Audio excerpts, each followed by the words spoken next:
Today marks 2 years since Hamas fighters stormed over the Gaza-Israel border and attacked civilians. About 1,200 people were killed in that rampage and more than 200 others were kidnapped. The attack sparked a war between Hamas and Israel on the Gaza Strip as Israeli leaders vowed to annihilate Hamas and free the hostages.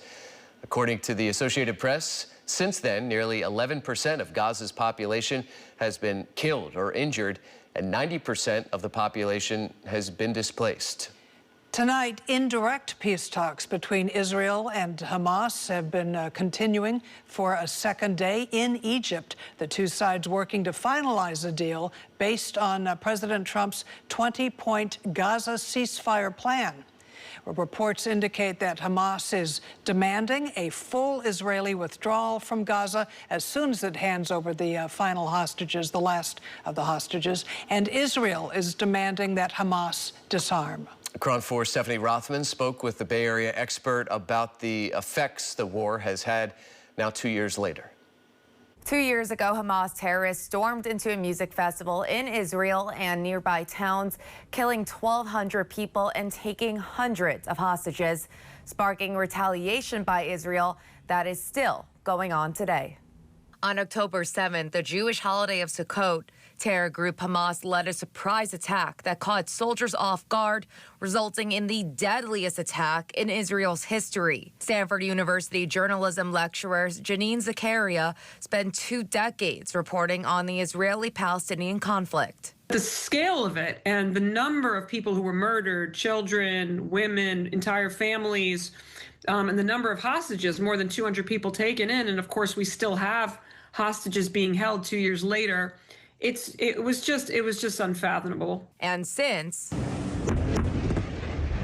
Zakaria says the ripple effects of war have not only shaped the leadership of the region, with top leaders assassinated within Hamas, Lebanon, and Syria, but also the view of the Israeli government on the world stage. Israel's just ostracized completely, and you saw that in the way that Prime Minister Netanyahu was welcomed or rather not welcomed at the United Nations.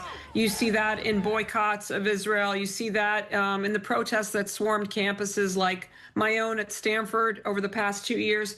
So I think there's going to be a long time before Israel's reputation is rehabilitated. 48 hostages remain captive in Gaza. CEO of the Jewish Community Relations Council, Tyler Gregory, hopes current peace talks in Egypt will end the war and bring them home. There are millions of people on the ground that occupy this land that just want peace and just want an end to the suffering that they're seeing. And so I think that we need to find more of those voices to lift up, because ultimately those are the ones that are going to lead us out of this very divisive time.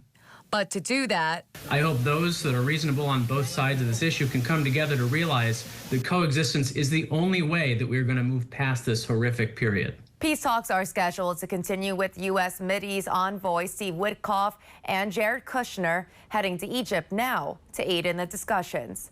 In the newsroom, Stephanie Rothman, KRON 4 News.